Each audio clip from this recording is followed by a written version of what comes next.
I've always wanted to actually do a podcast with you though, like for real, because I thought we could have some interesting things to talk about. Yeah, dude, our conversations at the gym whenever we're working out would be podcasts. Yeah. So Well, why not? We're we're here finally now, doing it. right? So let's make it happen. It's a little bit less casual, but Yeah. we can get started on it anyway. Why should I start yoga? Well, depends on what you want to get out of it. Like the main philosophy. So if we're talking about like the ancient philosophy of it, it's the practice of bringing the mind, the body, and the spirit into harmony, right? So you can therefore be in the world as a better person, as a Mm. more balanced person. That's the ancient philosophy around it. Yeah. It's simply just to better yourself. It's just a practice for that self improvement, really. Mm. Now, if a lot of people want to get into yoga because they hear it has benefits for their flexibility and their mobility, and like it does, it has great benefits for your body, proven benefits. Whether it's the most effective thing for building flexibility and mobility, there's heaps of other ways that you could do it that will work for the body. It doesn't have to be yoga. There's different exercises and training modalities that you can do for building flexibility, mobility. What yoga does different is bringing everything into a union of it. So you can focus on building strength, flexibility, mindfulness, increasing cardiovascular endurance through practice of the breath, all in this one system, in this one moment. Yeah. Obviously, it's not a complete like tool for training. You need other things. Mm. But what yoga can do is harmonize all these things. It teaches you to flow, it teaches you to move with grace, which is often like when you're lifting weights, you're doing explosive movements. You're not necessarily in a flow. It's very explosive. It's very tense. It's hold. What yoga teaches you is like when to relax a certain muscle and to contract another. Yeah. And it combines that with flexibility practices. These poses can build strength and flexibility in like longer ranges of your body. So you can have a stretched position, but also be working the strength in a position you wouldn't normally expect to. And it challenges little muscles that you wouldn't expect as well. So if I was to sell yoga to somebody, it's really just depends on them and what they're after. If they want to hide from their being and like not really dive deep and help their self in a whole holistic way, Mm. yoga might not be for you. It could still get benefit out of it, but you're better off just doing some flexibility routine in the gym. Yeah. But if you really want to dive into the practice and start to figure out the body in different ways, as well as figure out tools that you can use on the mind, which is perhaps more useful than just working the body, and yoga is perfect for you. And I always say like athletes are a really good example of people who I think should do yoga. People would say maybe it's because the breath and the flexibility benefits, and it's like yes. I think one of the biggest things that yoga does specifically for athletes is when you are able to regulate the nervous system better through training the breath, Yeah. you can actually lower levels of anxiety and it keeps you in a flow state better. So a flow state is, like I said, when there's a balance of parasympathetic and sympathetic activation. So for athletes, when their anxiety is too high or when they're overexerting themselves too much, their performance starts to drop. But what yoga does is it like can help you stay in the point of best peak performance, Yeah. lowering overall cognitive arousal. So it keeps that peak performance for a little longer rather than it coming up and then getting too stressed and then performance dropping. It can come up and it can stay more performance and then it'll drop off eventually. But if you can channel using the breath, channel the body better and balance the nervous system, you Mm. can keep this flow state for longer. And my experience with that would be when I was practicing jiu-jitsu. I'd do breath work before I hopped into class, and I'd do a class where I didn't do the breath work and I'd come in. And when I hadn't done the breath work, I'd carry everything from my day into the practice room. And it would show up as like the cardio wouldn't last as long because maybe I was more emotionally affected by the day, so I was slightly more agitated. I'd exert more energy than I needed to at certain points because of my emotional connection to the day and to what I'm doing. So if I Mm. used this breath work before I went into the practice, before I started training, it would take away whatever the day had brought before me and it would bring me in there as almost a new person with a balanced nervous system to just go in there and perform better, as Yeah. well as the benefit of warming up the lungs essentially. Mm. So it's really good. If I wanted to sell you on yoga, it's like if you're an athlete, I think it's necessary. I think it's something you should definitely do. If you're an everyday person, if you're a desk worker, like a knowledge worker, and you're sitting down all the time, yoga is definitely going to help your hips. It's going to help your body feel better. Full Yeah. stop. It does. It's proven. I've got lots of clients who get positive benefits from it because they sit at a desk all the time and they're able to move, and it can be quite a gentle way of moving too, which can be better than say a gym workout for some people. which is a little bit harder on the joints usually, especially if you don't know what you're doing. So being in the yoga class and being guided by someone can be really good if you're a beginner and you're just looking to start. Beautiful, because then you've got guidance and it's a very gradual way of introducing your body to movement. If you're already experienced at training and doing things, yoga is just a good way to switch it up because I find you can plateau quite easily. So if you chuck yoga into your routine, it kind of splits the plateau up. You can work on different areas of the body that perhaps you neglected without realizing. Different type of strength as well. It works a lot of isometric strength, which is not always something people use or think about training specifically. So it can be really good for that as well. If your goal is specifically hypertrophy, supplementing yoga in 2 times a week, maybe 3 times a week, it'll help with your recovery for the same reason of balancing the nervous system. So if you never go into a parasympathetic state, you usually do when you sleep, right? At nighttime, maybe when you're watching TV, you go into that parasympathetic state a little bit, but you're still getting your arousal to go up and down. So your body is still going to get, say you're watching a movie and it's exciting, it's an action movie. You're not actually allowing the nervous system to fully relax because you're riding the wave of whatever this movie is dictating to you, whatever emotions they're trying to get across to you. Yeah. Whereas if you use the practice of yoga, like before you go to bed, so you've already done your hypertrophy workout, that night you do a gentle yoga practice that focuses heavily on breathing and calming you down. This parasympathetic activation will kick your recovery off faster, so it'll put you into that state of recovery early, and it has a benefit of relaxing you before you go to sleep, meaning you're more likely to go to sleep faster and stay in sleep a little bit longer. It's just really good for helping you go to sleep in that sense as well. So I think for everyone there's a benefit to doing yoga, but just at different levels and different types of yoga, depending on what your goals are and what you need to practice, essentially. Okay. So it depends a lot. But I think the practice on itself, like at a base level, 100% everyone can get benefit from it. What about your experiences with that? In your training, do you think you could do with supplementing in yoga to help you with certain areas of your body, maybe flexibility or whatnot? Yeah, I feel like, especially when I was an athlete, I would say yoga on recovery days was a big thing that the coaches encouraged. Just like to kind of relax. And you said a big thing you said was control because of like the nervous system. Um, I would say well, flexibility helps with just increasing like your, I guess, the output that you get out of from your muscles. Yeah. But they never really encourage obviously yoga because another thing, a lot of people just when they hear yoga, they've already associated with whatever media, whatever woo shit they think about. Yeah. so they think it's a bit culty or a bit spiritual. Which I'll bring you back to what you said. You said that yoga is basically a harmony between the body, the mind, and the spiritual, right? That's what they Is that intended correct? it to be. Yeah. So what's the spiritual part? Your being, your beliefs. Yeah. Spirituality for me I'm still on the journey to discovering it, really. I still don't know what it is. I do feel, just like stoicism for me, it's kind of the same. I do feel practicing yoga makes me a better person Yeah. in the sense that I think less of myself and I think more about like the world and others around me. So I'm not so worried about what it's in it for me. It's changed my mindset to be thinking more on the plane of like, I'm a small speck in the big world. I'm a small grain of sand, but I can still have a large effect on the world. So in terms of true spirituality, I've had experience with Christianity. Like I grew up in a Christian school from 5 to 12 around Christianity, around religion, Yeah. and it never really resonated with me.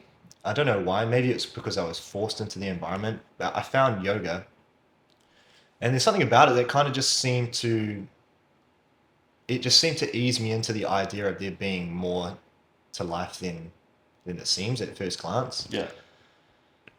But it's like one of those journeys that you could be on a whole lifetime and still really just come to no conclusion. So I have really mixed thoughts about the spirituality of it. I think for people that really want to dive into the history around yoga and deities and the gods and all that is part of the Hindu and the religious practice, I think there's a lot you can draw from it. And in my experience with learning Christianity and learning Hinduism and the yoga philosophy, it's very, very similar. The messages seem to be the same. in a What sense. would you say is the message? The messages of non-harming, being like a good contributing member to like the world and the life. And obviously we're in a world that we didn't create. It was created somehow. Whatever you believe, it was created one way Or or was it another. created? Well, Who knows? who knows? But this is the things that the religion would say. Yeah. So it was created by something. Maybe it was generated by a computer algorithm, and we're just in some sort of alternate reality. Maybe I we're don't in the really know. Matrix. The religion of it, it's deep. Runs really deep, and if you like that stuff, Yeah. go into it. There's a lot there. There's a lot of knowledge and wisdom you can gain from it, and it's history, Yeah. really. For someone who's seeking spiritual enlightenment, I think yoga is really good because again, it helps you find harmony and Yeah. balance. And whatever But that let's just looks say for someone who doesn't really, because I guess the appeal for like an athlete would be, once they get over the fact that, okay, I'm doing yoga, like. how do they, I guess, not kind of feel embarrassed about the woo-woo nature of yoga? How do you not feel embarrassed about it? Yeah, or like, can you do yoga, certain elements of it, and get the benefits without getting into the spiritual stuff? Absolutely. Yeah. 100%. That's very much the style that I take when I teach. I don't dive into spirituality. I don't necessarily talk about the principles and the concepts in the scripts. We use the tools that these ancients really discovered way ahead of their time. Like it doesn't actually make sense how they kind of tried things and knew intrinsically to themselves that this has helped them in some way Yeah. and it had benefit to them, but they had no science, they had no research to back up what they were doing was actually like beneficial. They just kind of had belief and they trusted that it was working. So you can respect the fact that these ancients kind of brought this practice through to us over time, and now that it's heavily researched, you can take aside the spirituality if you want and just use the tool that was provided to you, Yeah. be it meditation, be it breath work, be it movement, pardon me, and asanas, which is the Sanskrit word for movements and poses. Yeah. So you can just take that away from the spirituality, practice it, know that it is scientifically proven to get you benefits and really help the mind and the body. And you don't have to dive into the spiritual side of it. In terms of like being an athlete and not getting, say, embarrassed about practicing it because of the woo, that's just something you find you get over once you experience the benefits and you start having conviction that what you're doing is like actually good for you and good for what you want to do. Yeah. Once you see the results, You're like, man, I've got conviction about this. I don't have to dive into the spirituality of it if I don't want to. Just from a purely physical and mental standpoint, this practice really helps you. So therefore you can have conviction. And if people say things about it and you feel a certain way about them saying it about it, then that's really your problem, not theirs. So that's up to you to then just, again, find that harmony within yourself. Be confident with who you are and that what you're doing is right for you. And it shouldn't really matter what other people think about it. If you Yeah. get benefit from it, that's fine. That's my opinion about it. But it is hard to separate people's view on yoga as being like, oh, they get kind of like that feeling around it because they just associate yeah, it with might be like, cold tea or just hippie. yeah, hippie, very Yeah. woo. Like I hear that a lot, and it's people come to my classes and they'll go, "Oh, it's not that spiritual." Oh, it's like I've done another class and they were very spiritual, and it kind of put them off a little bit. Maybe that's them being slightly closed off to it, Yeah. or maybe that's just their preference, and that's fine. There's someone out there for you that will teach it in a way that resonates with you.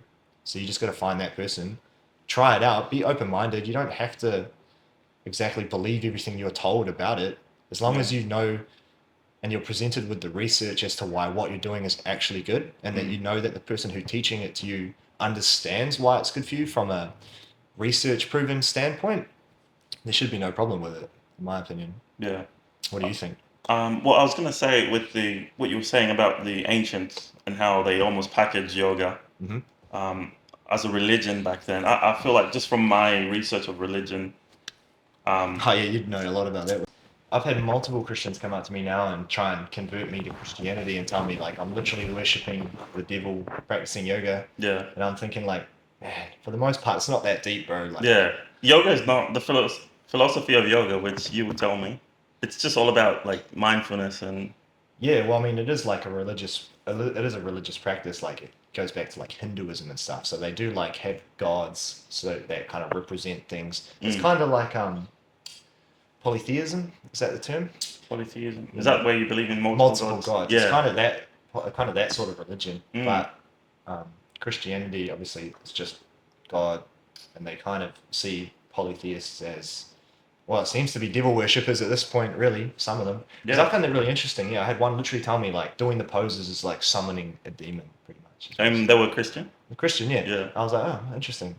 And I had another guy try to get me to a Christian camp when I was like first started teaching yoga. He's like, you need to come to this Christian camp. I think it would like really help you understand yourself. I'm like, maybe, but I'm all right, thanks. Mm. It's like, bro, I don't really need that. Yeah. Right now, anyway, I mean, who knows what I could think a few years from now. But I always found that really interesting because it is like you can have it separated from spiritualism if you wanted to. Like the practice of yoga, you can dive deeper with it if you like, but Yeah. you don't have to go too far into that realm if you still want to see like the actual benefit of it, which is I think what people worry about. Because I've had people come to me and tell me like, oh, I liked your classes because they weren't overly like hippie and spiritual. And Mm. it's like, yeah, well, yoga doesn't have to be what you don't want it to be. But if you want a spiritual realm of things, then Mm. you can. Yeah, well, I feel Yeah. like religion was the trendy thing. It is very much a trend right now, like the science. Yeah, because everyone wants to understand, has this been tested? Yes. Like, does it work? Where's the proof? Yeah, where's the proof? Because They want- religion is all about faith and like Yeah. Well, beliefs. we could go into a whole conversation about Mm. religion. Yeah. Obviously, people in ancient times and past times, life was shit. Life Yeah. wasn't that good. So you had to have hope that once you died, that there was something better on the other side than what life was back then. Mm. Life right now has never been easier. It's never been more comfortable. Generally, it's never been better for most people. Yeah, Obviously, absolutely. there's still sections of the world where it's like not that great. Mm.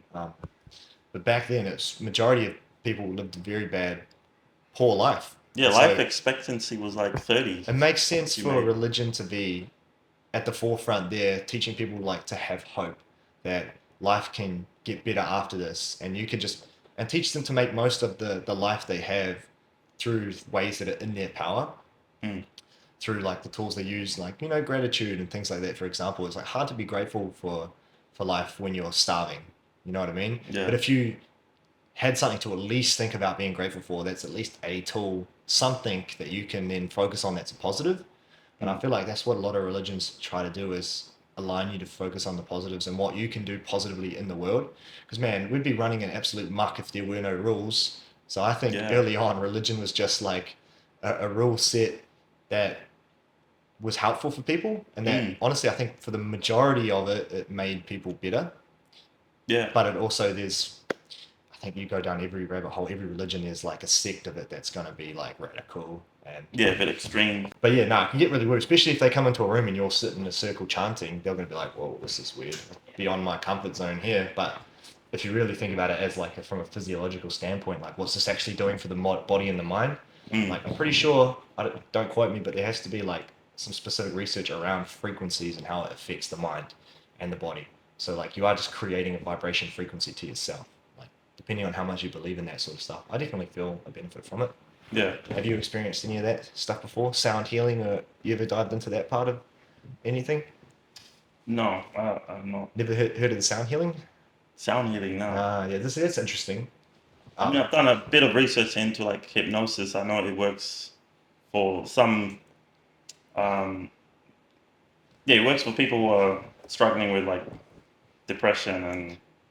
Are they then already like susceptible to be easily swaying in the direction, or is it like if you're a stubborn person and you're like going there with the mindset of this isn't going to work, like, this won't work for me? Yeah. Are you able to be then hypnotized, or do you have to be like, oh, maybe there's something to it, Open to it. open to actually having it work? You know what I mean? What do you reckon? From like the podcast I was listening to, a guy who does practice hypnosis, say a lot of it is just being willing to look within. So he'll go through all this process with someone, like he'll spend an hour with them, asking them questions about certain experiences or beliefs that they have, and then he'll just dig deeper until, yeah, towards the end of that experience, they'll kind of overcome this, I guess, thing that was blocking their mindset. Kind of just sounds like therapy, really. Yeah, it is. Yeah. It is a form of therapy, Yeah. but I forgot how he like intertwines hypnosis into it. But that's the only experience with like sound healing. I wouldn't even call it sound healing. Yeah, I see what you mean. Yeah, It's your only kind of experience with mental it. healing. Yeah, I'd have to give it a try. I'd have to go in Mm, there with an open mind and be like, maybe there's something to this. But I feel mm, like my brain's so logical to just be like trying to pick apart everything they're trying to do when they're telling me. And I'll be yeah. like, why are you trying to say that? What is this supposed to do? You know what I mean? Mm. I'd have to test it just to see like what it's actually like to go into it. But even therapy in general. Have you done therapy before? I've done the very basic. Yeah. Yeah, what was that like? Um, a lot of it was like understanding yourself, Yeah, like why I do certain things or how I cope with certain problems is it's like that's what I came away understanding myself a lot better. interesting. Yeah, because Did they? depending on the therapist and their beliefs, because a lot of it is influenced by what they believe works. Mm, Yeah, they'll just ask you, um, yeah, if you're, for example, just how you handle conflict. Do you fight or flight? And like, yeah, why would I, as a person, um, what about me makes me want to fight back, or resist something versus cower away? do they are they like asking you questions to help you map it out yourself? Because that seems to be that's my understanding of it. They never like try and tell you an answer. It seems like they just try and provide you with the right question that you already know the answer to. That's going to bring it to your like forefront of awareness. Is that sort of how they make it work? Yeah, sort of. Yeah, I mean, they have a lot of insight into like how the brain actually chemistry works. works. Yeah, so Yeah. they'll bring that into it. Oh, Mm. maybe like it's a psychological response because of evolution or whatever. Yeah, yeah. Yoga's Mm. good because it's a tool to help you become the observer in your own body. So instead of being someone who like, I don't know if you've ever judged your own thought, had a thought and then had a judgment about that thought and who that makes you as a person to have that thought. Mm. Have you ever experienced that before? When you say judge a thought, what do you mean by that? So like, say you've come up with the idea of going to do something, but then you thought of how would I'd look weird if I did that, or this would be weird. Maybe I'd get judged for it from other people, but yeah, that's you judging yourself for having that thought, mapping yourself as that person, creating this judgment over yourself, Mm. and like, oh, I'm so stressed about money. Why are you stressed about money? Like, and then you come in this own loop where you judge yourself around the way you think. I feel like when you go into the practice of a meditation, it's like you allow a thought to come up, no matter how distressing the thought is, you just kind of take yourself away from it and just look at the thought for what it is objectively. And then you can like allow yourself to ride the wave of your thoughts rather than be caught on that wave of the thought and get carried away with the emotion that the thought kind of provokes to Oh, you. okay, yeah, yeah. So you kind of just look at it and you kind of step back and like, oh, okay, this is the thought. This thought isn't who I am. It's just a thought. And then the next thought comes and then you observe it again. This is kind of what meditation is. Mm. Kind of. And you use things like normally in meditation is, as they say, it's like clearing the mind. But in my experience with meditation, it's more effective to just focus on something. And they choose in yoga a very effective way of meditating is just focusing on the breath. Yeah. Because instead of focusing on your thoughts or like, what am I going to do tomorrow? What have I got to do after this?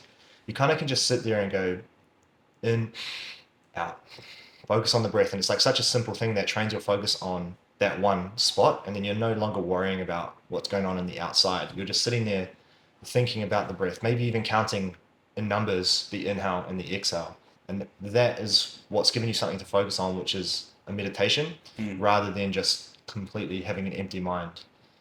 Because I don't know about you, but that seems to be not something that is really like you're capable of just Yeah. emptying the mind. There's Yeah, that always was something. the first thing that when I first started doing even mindfulness exercises, I used to think, oh, and the instructor will say, oh, clear the mind, but Empty the like, mind. when do you like? You can never empty the mind so much where you're not thinking about anything. Mm. But I feel like that breathing, what you just said, is quite useful because it's like you're Yeah. in the present. Yeah, I've always seen meditation as a tool of focus rather than a a tool of clearing the mind, Mm. a tool of focus, and a way of focusing on the one thing that then brings the rest of the body in line into like more balance and Yeah. harmony. And as well as the breath being something you can just focus on, the breath itself is actually one of the only ways you can access like your autonomic nervous system, which is what controls like your fight or flight response. So say you wake up and you smash a coffee down. Immediately that coffee is going to start spiking up like your anxiety levels. You're going to start your blood pressure might increase. You're Mm. getting a little bit more cortisol, like you're getting pumped. The blood's pumping a bit more, like the caffeine effect. So that puts you in a more sympathetic nervous system state. So which is like your fight or flight. You're quite reactive. And depending on how sensitive to caffeine you are, you're going to be quite jumpy, and you're going to be in Mm. that nervous system state. And when you use the breath, so especially the exhale, you're actually balancing that nervous system out. So if you were to really focus on like an exhale of a breath, for example, you're bringing the parasympathetic in, which is your rest and digest state, which will then lower the level of cortisol in your body, which it'll bring you into a more balanced position. Obviously, if you've already got caffeine in the system, it's kind of working against that effect. And in order to get like a good balance where you're not too anxious, but you're also not too rested and sleepy, Mm. is where you kind of come into this perfect alignment where you're actually like prepped to do things, prepped to do work, prepped to think and focus clearly. Mm. So you use the meditation to focus on the breath, to train your focus, and in turn, focusing on the breath actually allows you to better focus by balancing the nervous system out, which Yeah. is why it's like a whole thing. Why I always hated when they're like clear the mind. It's like that's impossible. I don't know, for Yeah. someone who's already like got a mind that's kind of worrying all the time, always thinking about things. It's better to have something to focus on that actually has a proven effect to Yeah. work rather than just like Mm. clear the mind. And the same thing when they do like a body scan, for example.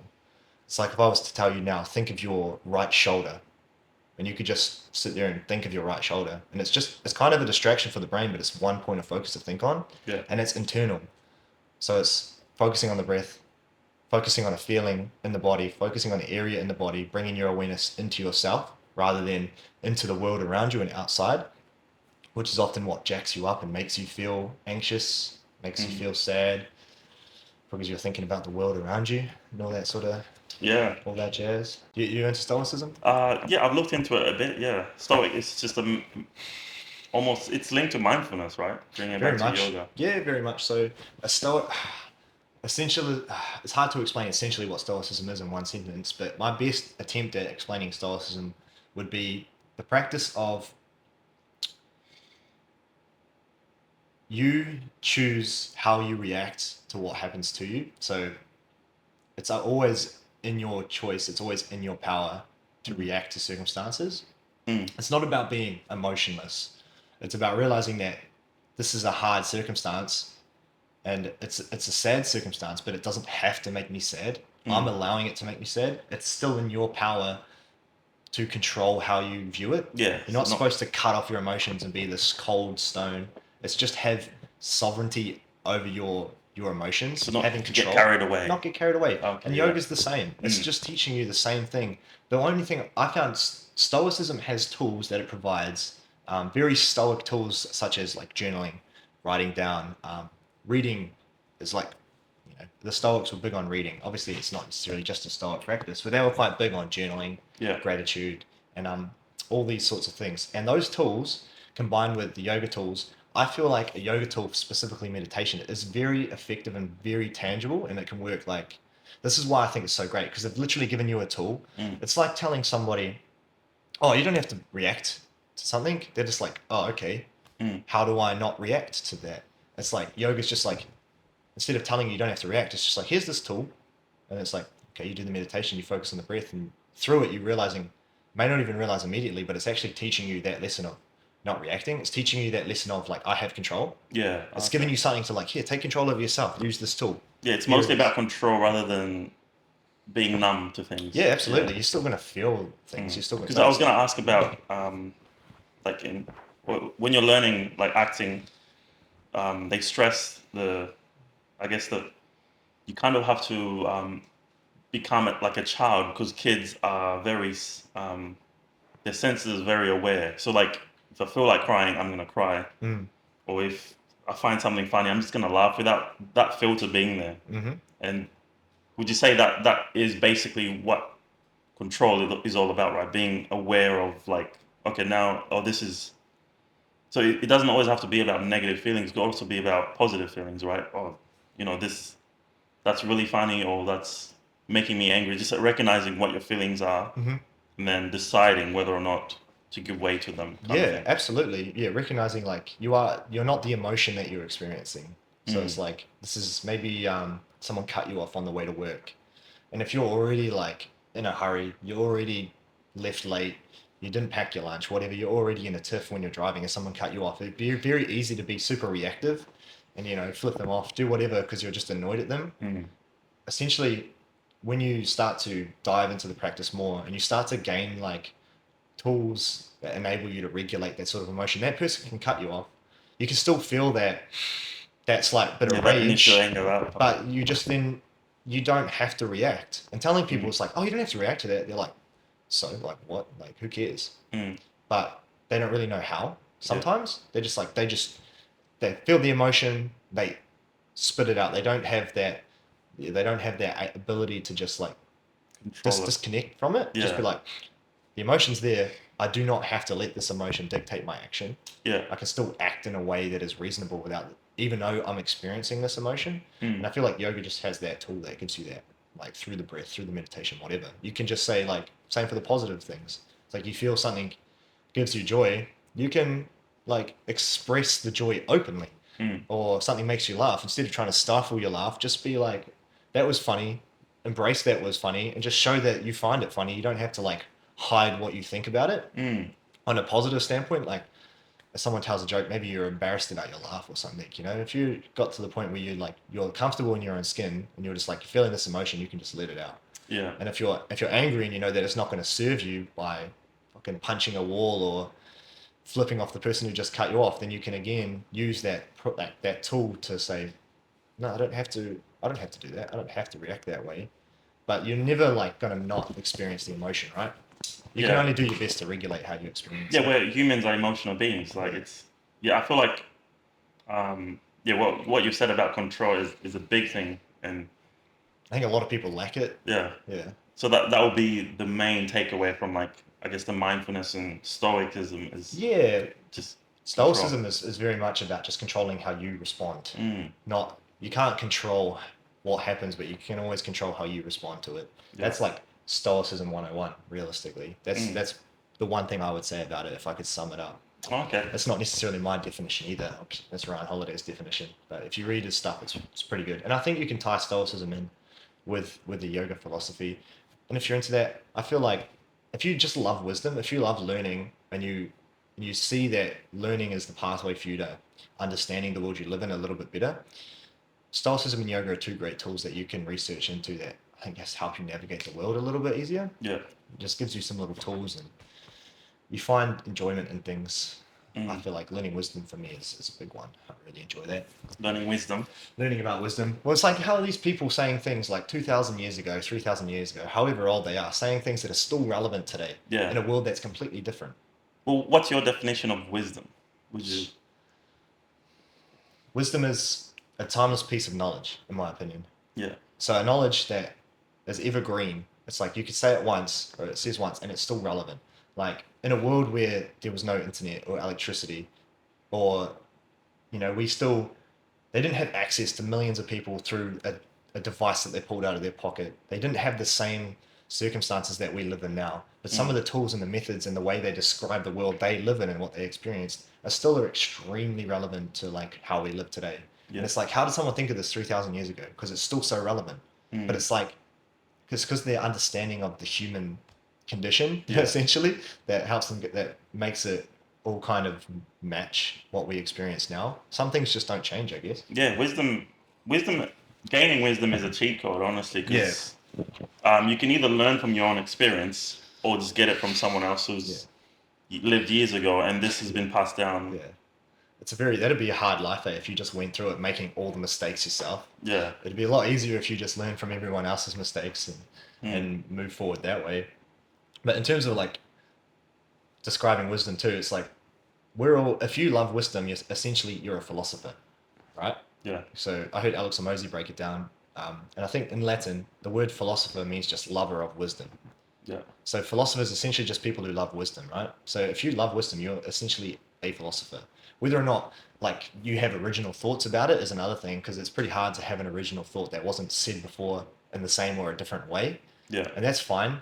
It's almost easier if you can synthesize what you learn from other people and just regurgitate it for people who haven't heard it before. And you Mm. can still spread the good message of the wisdom, even if it's not necessarily your original thought. But you can read something and go like, "Oh yeah, I resonate with that. Like that'll help people. I'm gonna say it again. Like, why Mm. not remind people that this is good? Well, this is the way you think." And I feel like yoga has a lot of those little nuggets too, little nuggets of wisdom, depending on the teacher you have as well. Yeah. But it can also be dangerous if a teacher has thoughts that you don't necessarily like align with, or beliefs that you think might be detrimental to you. Then it's Yeah. just up to your Carry biases. that's just up to your delineation to realize like, oh, my teacher, this person here is biased in this way. Mm. Might not be the best thing for you to do is listen to them.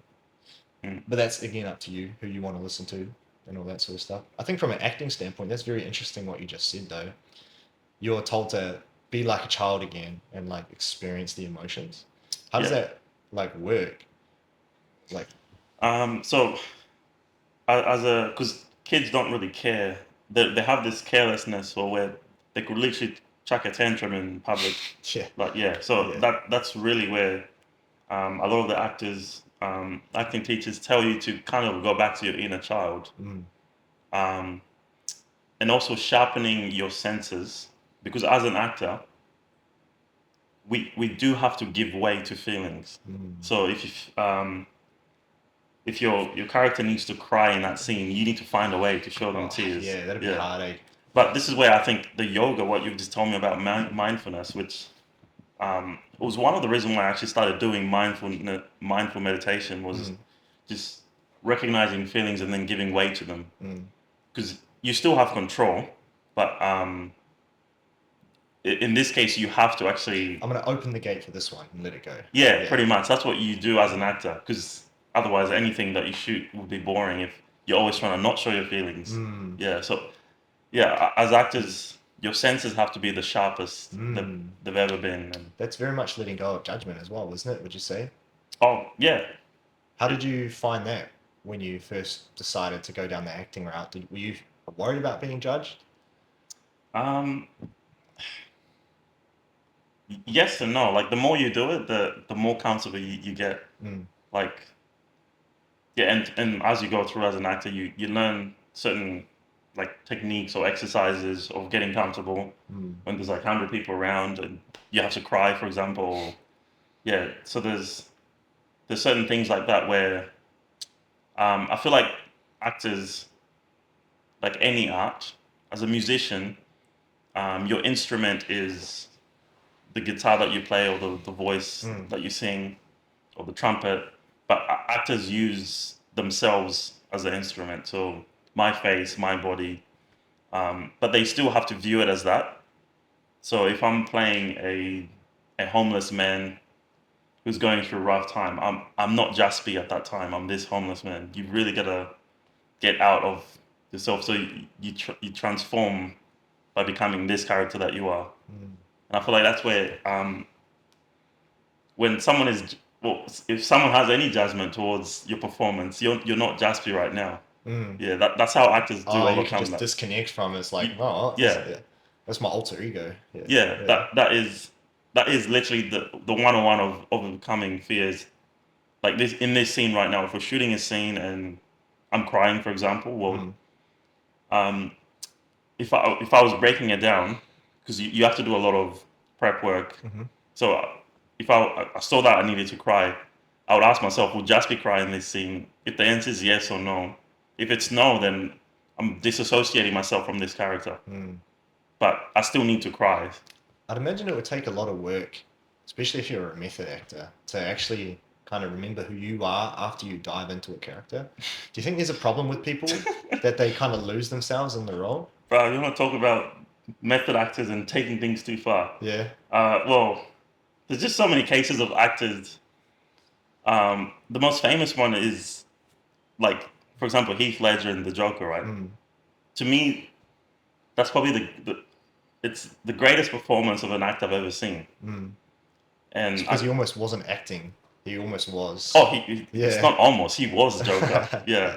And if you do any research of how he became that character, and also just the impactfulness, like any of the top actors right now, um, Timothy Chalamet or Jonathan Majors, for example, if you ask them what performance made them become actors, it was the Joker, Mm. The Dark Knight in 2008. So that's how big that performance was.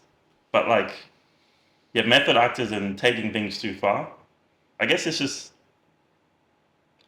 you have to be safe while you do it. Mm. But yeah, like the greatest actor alive right now, Daniel Day Lewis, for his last movie, he literally transformed his life for that role. So he went and became like a um, the movie There'll Be Blood. Mm-hmm. He's a farmer, so he went to California, bought a piece of land. Mm. This is not the shooting, by the way. This is what he did. This is what he He's like, did. I'll be a Yeah, farmer. So yeah. yeah, So he just became a farmer for 1 year and just to prepare for the role. that's interesting. Yeah. So method acting and yeah, but there's obviously when you learn as an actor, there's a lot of techniques and methods that you learn Mm. to still be yourself. I feel like people could benefit from doing that much work into discovering themselves and connecting to themselves in a sense that it's like if you're a method actor, you're going to go out of your way to become that person. People Mm. don't go out of the way to embrace and become themselves. And I think there's something there hidden for people. So, Mike, back to yoga. Like, how do you know if, for example, I'm a beginner, I've just started. Mhm. How do you know if what I'm doing is working? Yeah, so after you practice, you'll know you'll feel better. Like after the first time you ever do a practice, whether it's 20 minutes long, 30 minutes long, if the practice involves a little bit of the stretching, a little bit of activation through the muscles and some breath work, immediately after you will feel better. Mm. And you'll be like, "Well, I felt like it worked." Over time, the benefits become obviously long term and they slowly get more and more effective. So you actually start to change permanently, right? Rather than just a temporary relief, say, oh, I feel more relaxed. The muscles are a little bit looser, which stretching tends to do. You loosen up and then they obviously get tight again when you wake up the next morning. So as a beginner, I'd say one of the best things you can do is journal your practice. So Mm. if you're just starting, because one of the first things you'll start to see, like for most beginners, they start with it's just a body thing. They just want their body to feel better. So you could take photos of yourself sitting in a position like I am now, sitting cross-legged, and Mm. then a week, 2 weeks later, if you practice consistently, take a photo of yourself in the same pose. Maybe you see your knees are a little closer to the ground. That's a signal that your hips are starting to open up and relax a little bit. Because I see a lot of people and their legs are just jacked up. Their Yeah, hips are that's so me. tight. So you can physically take photos of yourself and watch the progression over time if you want to, just like you would a gym transformation. Mm. But you will feel intrinsically to yourself like, oh, this feels like it's working. You'll feel the muscles get a little bit looser and stronger. Yeah. It does take time, obviously, like everything, to make a full transformation. But the beautiful thing about yoga is literally after the first practice you do, it'll be an immediate relaxation. Generally, you'll feel relaxed afterwards. You feel calmer afterwards, and you'll walk into the day feeling that way. And over time, it just becomes easier to reach that state. The body opens up, the body gets stronger, more flexible. So, as a beginner, I'd say journal it. Journaling it helps because you can see what your mindset's like. Yeah. Be honest in your journals too. Like, make sure that the journal's private to you, so you're not going to change how you write in it, so you're worried about other people reading it. Just make it brutally honest, exactly what you're thinking and how you're thinking. And Mm. then map out your thoughts throughout a month of your practice and just see how it changes. I noticed when I did it, I noticed a change in awareness of gratitude. Started to becoming more aware about things I was actually grateful for, and less aware of like the problems that I'd had. So when I started, it was all about like, oh, I'm experiencing this problem. My boss is this is happening in my life at the moment. And towards the end, I'm just like, man, it's just so good to be where I am right now, like the country I was living at the time, or all Mm. those sorts of things. And you just notice a change in your mind. It doesn't take long.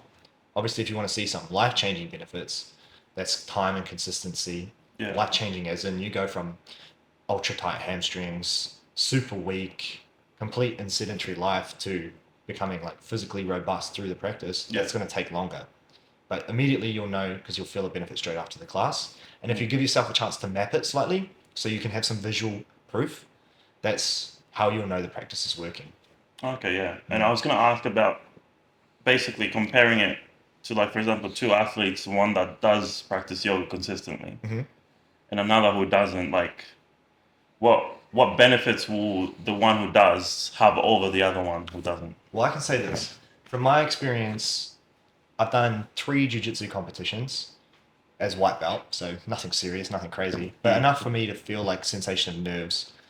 My first ones, I was quite new in the practice of yoga, maybe been practicing like half a year, mm, and I went to the practice and I went to the competition, sorry, and I was really nervous, really anxious about competing and doing all this stuff. I felt like super just worked up.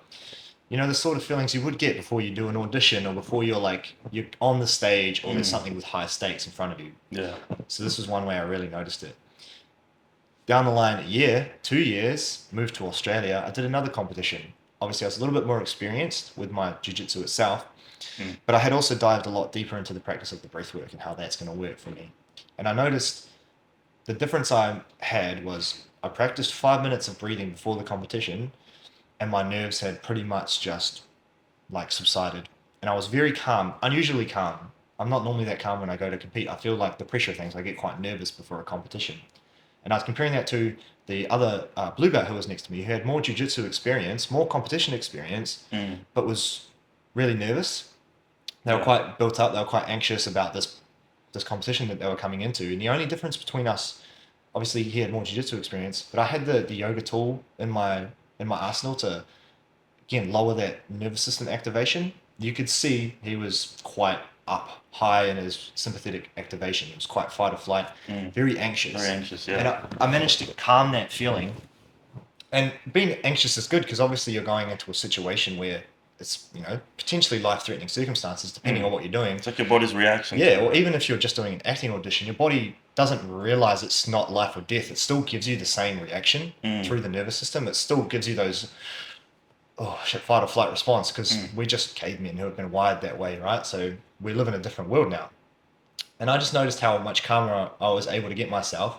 And in terms of the performance, this is where it was amazing because when you're too anxious, like we discussed before, you you get to the area of peak performance, your flow state, and it dips off really quick because you become super hyped up on your sympathetic and there's no balance in your nervous system mm. anymore. Can't maintain it. You can't maintain it. I was able to maintain that flow state for longer because of the breath.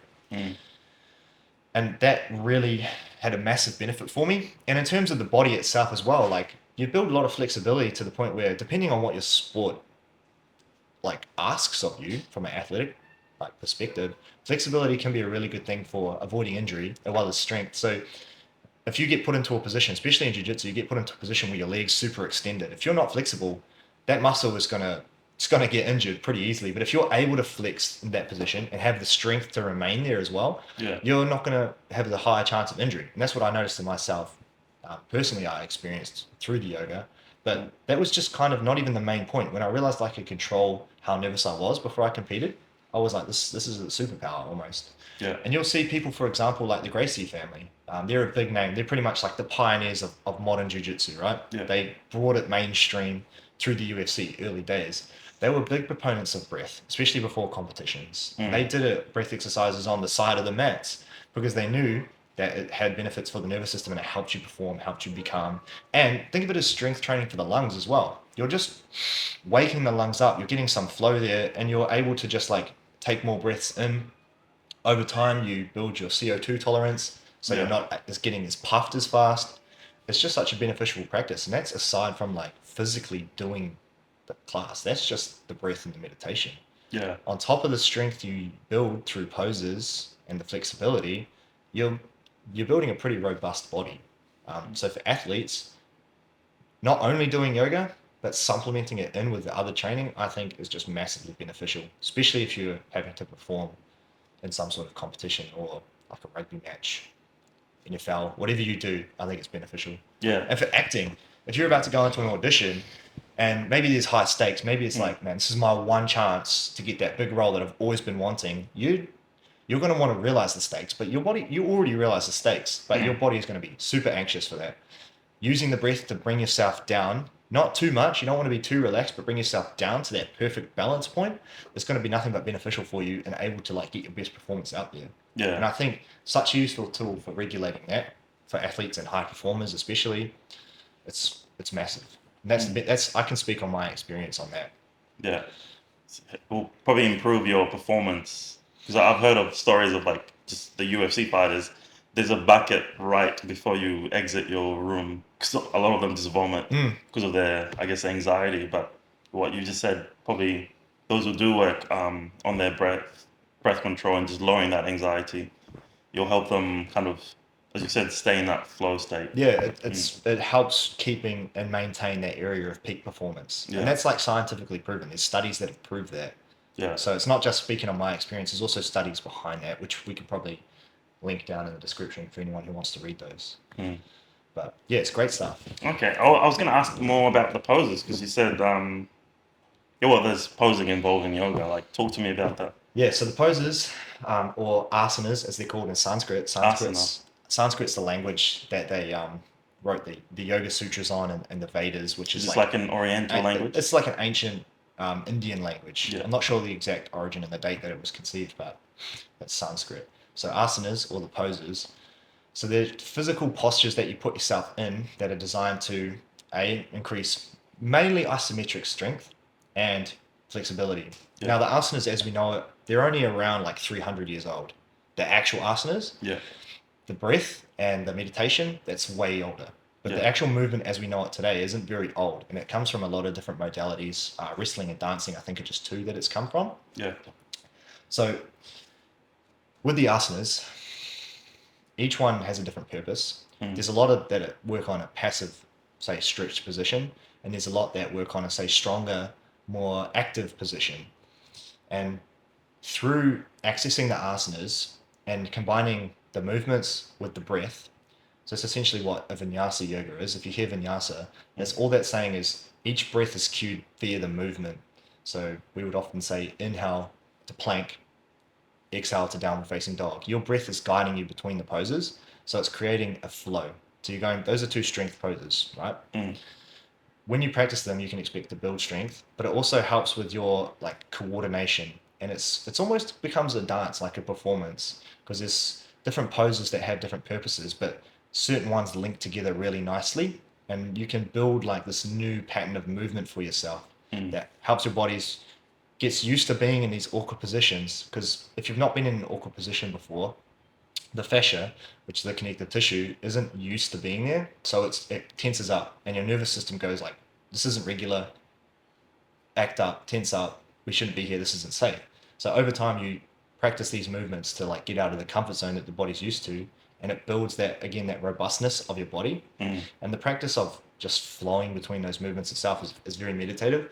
So they actually think that the best way to access the mind, like before you do a meditation, is to do the movement practice, do the asanas, Okay. because it sets you up with unity, because then you're matching the breath with the movement, and it's Mm. getting you very mindful. And that itself takes immense concentration, combined with a class that's designed to challenge you in a strength and flexibility standpoint. Like some of these classes can be super challenging. Yeah. Like you'll be sweating, you'll be wanting to stop because it's hard, and it pushes you in ways that you maybe haven't been pushed before through the strength. Mm. And until you're experiencing that with the breath and you're able to move in unison, you don't really realize what the body is and mind is capable of like achieving in Mm. terms of your level of concentration that it takes. And after you do a practice like that, your mind is now more open and receptive to then sit there in a meditative state, because you've essentially calmed the body, you've drained some of the energy for it to then not be as jacked up, so to speak. And then you can sit in that meditation and be more present with the body, because you've just practiced breathing and moving. You've just practiced your focus. And it's a little bit of an easier level because it's more distracting than just, say, sitting there with the breath. It's Mm. very hard. But if you've got movement as well to think about, which is taking you again from the outside circumstance into the body and just the way you physically move, it's very helpful to like get you into that state of meditation. Yeah. And that practice of moving and then stillness, which is yoga is really good for. You'll move and then you'll be still for a few moments and then you'll move again. That's gives you what's called a cyclic meditation, which is essentially more effective as a meditation than just, say, sitting still. So if you sit still, you can still get into a really deep state. But through that practice of moving and then stillness, it actually enhances the effect of the stillness from the Yeah. meditation. Again, there's another study on that we could potentially link in the description if you're interested. But I think the poses themselves, depending on what you really want out of them, strength and flexibility, you're going to get both. Mobility, you can get that as well. But the beautiful thing is you can choose.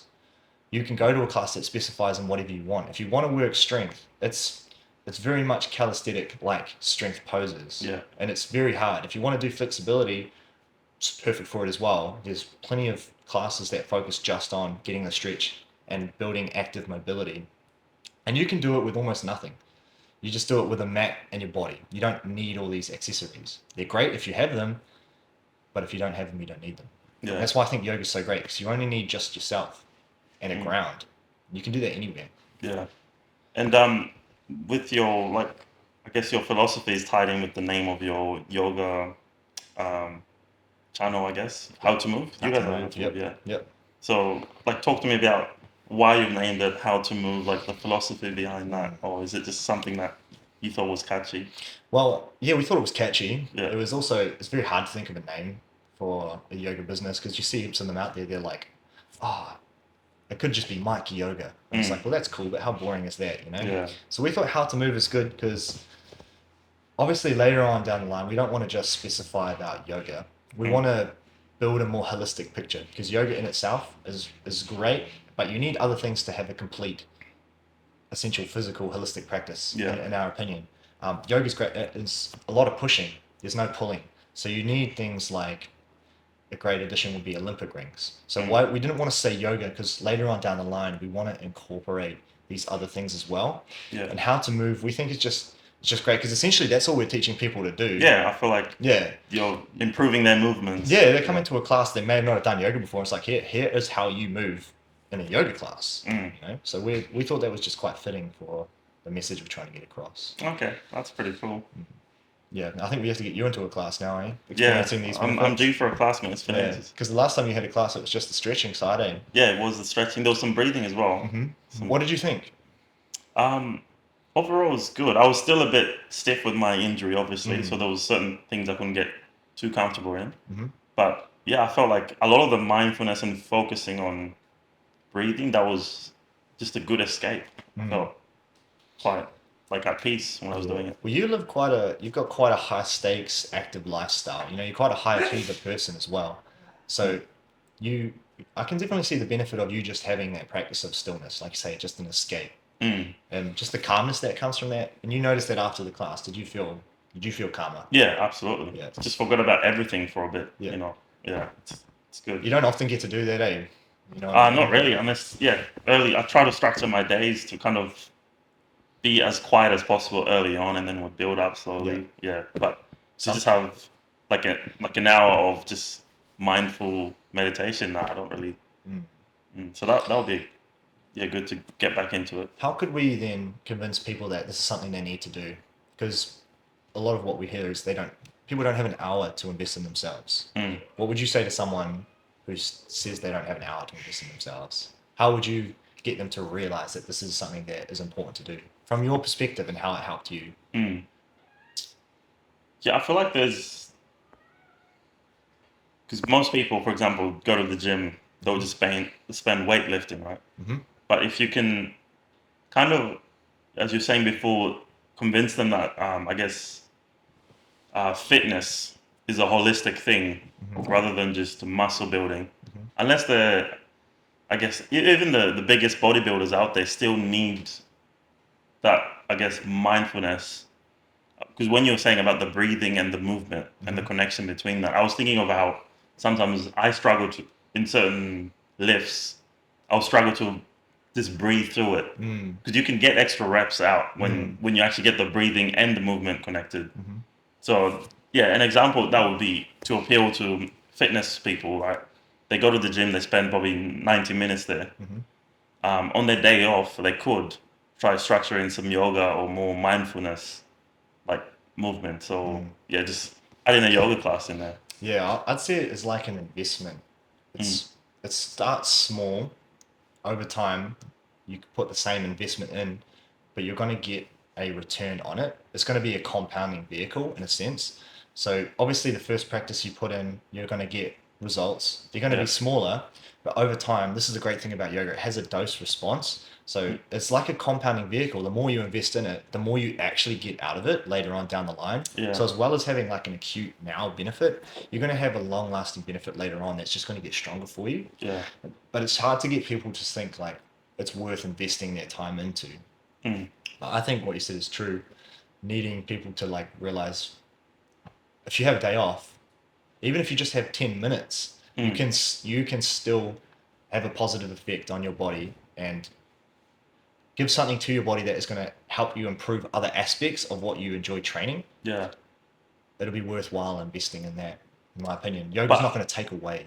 yeah, I feel like it's the same thing with like weightlifting. Weightlifting was not that big in the 90s, for example. Like, not many people were into it, only a specific niche of guys, bodybuilders. But then it's kind of blown up to be just something that everyone does. I feel like yoga could, once people's mindset shifts towards, oh, like yoga is just spiritual, weird poses.